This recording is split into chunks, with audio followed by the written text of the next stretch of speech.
So, good morning mga kabengi. So, ngayong araw is mag-aakot kami ng mga basura. Ilalagay namin sa isang lugar. So, para itapon po namin sa isang truck. Kasi may dadating ng basura mga kabengi. So, tara na, let's go! So, ayan na nga mga kabengi. Tinatapon na natin yung mga basura. Dito sa pangalawang garahe ng Rabe Hospital. So, ayan po yung mga nag-aakot. Saan yung tinatapon yan? Sa Taytay. Magkano isang truck na ganyan? Bayad? Dito? Oo. 1.5? Sana all. So, ayun yung driver, oh. Ayun yung driver. Driver ng truck. Pogi-pogi yan, oh. Ay ka, magay ka sa...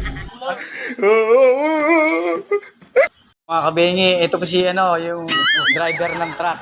Ng Interview niya. Tinatapunan namin ng basura mga kabengi. So, pre, ilang taong pre, ilang taong ka na ilang taong ka ng driver? Ano lang, 7 na taon. 9 na taon? Tagal na pala, no? Sana all. So, bali magkano, isang truck?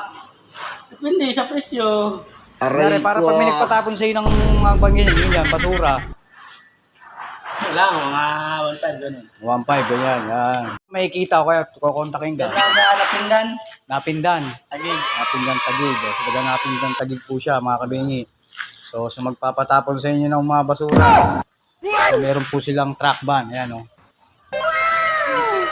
Ayan. Puno na. So, ano daw ang pangalan mo? Ako si Brian Galario. Galario. Sana So, yan naman yung number mo. Bibigay ko number ko. Oh, number. So, ayan mga kabengi, bibigay niya yung number niya para pag patapon kayo ng basura, siya na lang po ang kontakin nyo. Sana all. 0948 daw. 49 49 06 06 555. 555. Yun. Ano yun? 20 po yan, 20. O, talk and text daw po mga kabingi. So, ayan. So, ayan. Maulan ngayon mga kabingi. So, ayan, no? Aray ko. Yan yung truck nila. So, dadalhin pa yan sa Napindan, Taguig City. Ano pangalan mo? Ha? Ano pangalan mo? Aray ko. Ryan Calario. Ayan po si Ryan Calario. So, ayan na mga kabingi. Alis na po sila.